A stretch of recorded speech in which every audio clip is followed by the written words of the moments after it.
Gabrielle and welcome to the channel. Today I'm going to tell you 5 things you need to know before you move to Washington, D.C. I love D.C. I've lived here for over a decade. I moved here to go to college and just lived here ever since. For me, it's one of the most beautiful, clean cities I've ever visited.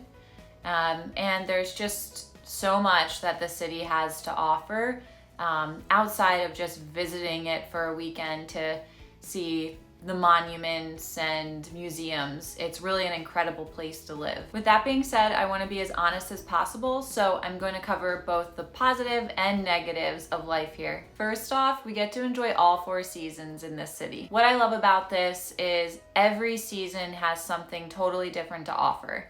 So in the winter, which is typically late December through February, there are tons of ski slopes just outside of the city within probably a 2 to 3 hour radius, just depending on how far out you want to drive.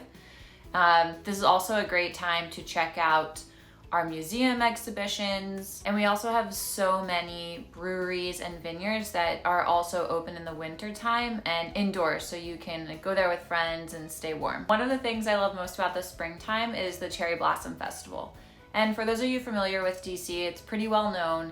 Typically it lasts about a week in April, and it's one of the weeks of the year where we have the most amount of visitors. And to be honest, DC is really packed with visitors at this time. But if you're not heading down to the Jefferson Memorial, you can see cherry blossom trees throughout the entire city, which is really cool. Washingtonians typically complain about DC summers. We are known for being built in a swamp, so it can get super humid here.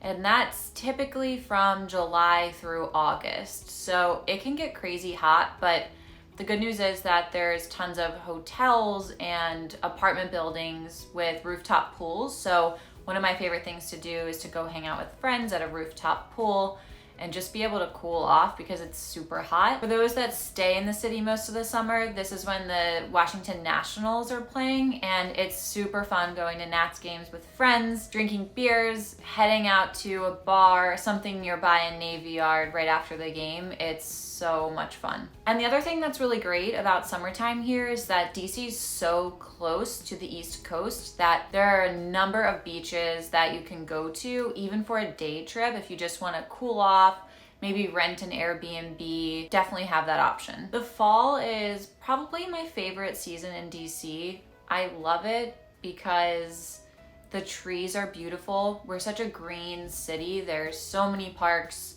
Most of our streets are lined with trees, so the leaves are just really gorgeous in the fall. It's also perfect weather, so the humidity drops. It's probably somewhere between like 65 and 80, just depending on where we're at in September through October. There are so many fall food festivals.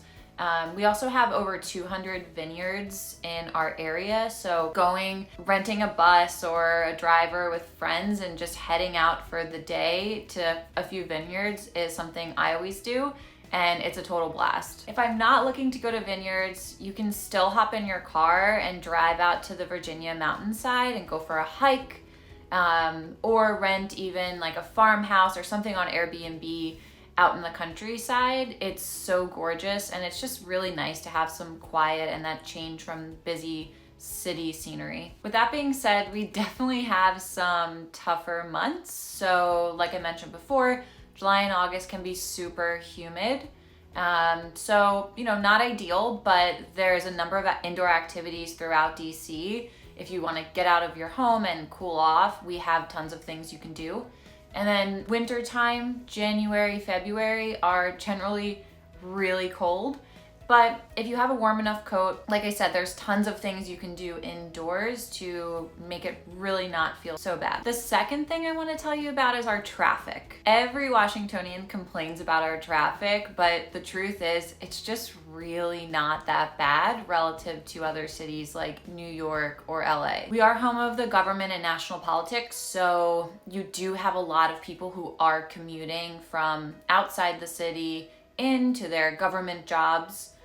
So that really predicts when traffic's going to be bad, which is typically during the times you're either going to be traveling to work or home. So you can really plan on traffic being awful in the morning, usually from like 8 a.m. to 9:30 a.m. And then at the end of the government work day, so that's usually anywhere between like 4:30 p.m. and 6:30 p.m. traffic can be really heavy. You'll also notice too that when there's government holidays or schools out for the summer, typically traffic just isn't that bad, so it's kind of nice. You're able to plan and just know in advance when it's going to be crazy and when you might get a little bit of a break. Otherwise, driving here just really isn't that bad.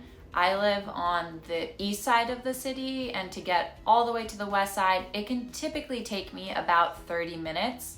And in crazy traffic, it's usually about double the time. Something else to know too, a lot of people choose maybe not to live in DC, but in the immediate outskirts. So we'll take Arlington, Virginia, for example. If I have friends who live in Arlington and they invite me over their house for, like hanging out on Friday, of course I'm gonna go.